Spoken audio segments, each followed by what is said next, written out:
crois que ce qu'il convient de mentionner d'emblée, c'est qu'évidemment, IPMED a fait parler de soi au cours des dernières années et que Martin Schulz, président du Parlement européen, ne peut pas ignorer le bon travail que fait IPMED justement dans cette logique qui est la sienne et qu'il partage pleinement, qui est qu'au-delà des belles paroles, de l'amitié entre les peuples auxquelles nous adhérons tous et qui sont le fondement nécessaire de ce lien euro-méditerranéen entre les deux rives ou les trois rives, puisqu'on peut inclure l'Est de la Méditerranée aussi.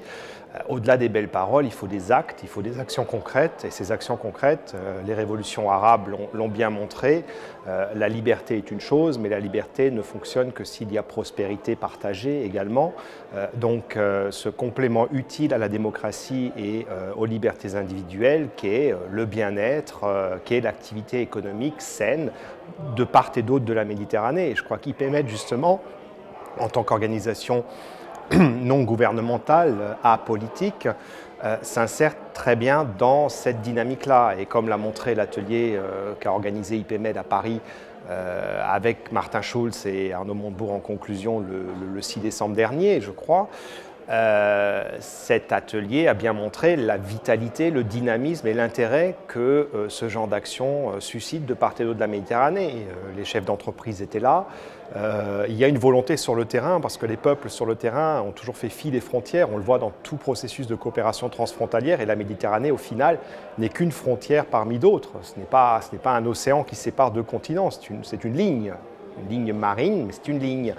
Et donc, actuellement, Martin Schulz préside encore jusqu'au mois d'avril prochain l'Assemblée euro-méditerranéenne, l'Assemblée parlementaire euro-méditerranéenne, qui est composée de représentants parlementaires des 43 Parlement de l'Union pour la Méditerranée, avec une vice-présidence jordanienne, marocaine et portugaise, pour bien respecter les composantes nord-sud. Cet organe politique, justement, donc parlementaire, qui se réunira au mois d'avril à Bruxelles, a évidemment, au cours de cette dernière année de présidence, sous la présidence de Martin Schulz, essayé de mettre l'accent sur ces projets concrets, en synergie totale avec Fadlallah Sijil Massi à Barcelone, l'importance d'avoir des institutions, mais des institutions qui ne sont pas là pour ronronner, mais pour porter un projet.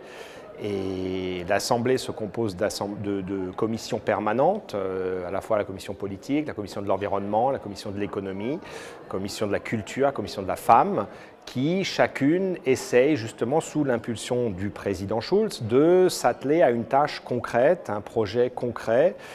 C'est difficile, mais justement au-delà des belles paroles, on y arrive, il y a une réelle volonté politique de le faire et on voit que sur le terrain, ça suit. Donc l'idée étant, IPMED s'occupe de ces choses-là, bien mieux que d'autres, a les réseaux, connaît les acteurs, peut donc justement fournir un travail de réflexion qui aille au-delà de la réflexion théorique, mais qui aille dans la recommandation pratique, ce qu'en anglais on dirait policy-driven research en quelque sorte. Et le comité d'orientation politique se prêterait donc effectivement parfaitement à une telle étude prospective, et c'est un peu de là qu'a émané l'idée, notamment puisque le comité politique comprend également des membres du Parlement européen, à sa coprésidence, notamment Madame Romero Lopez, qui est membre également de la délégation du Parlement européen à l'Assemblée euro-méditerranéenne.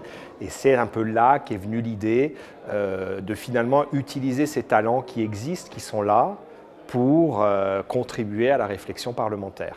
Donc c'est de là qu'est venue l'idée d'un rapport prospectif que je crois IPMED a envie de faire, et toutes les synergies sont bienvenues, donc c'est un petit peu l'idée.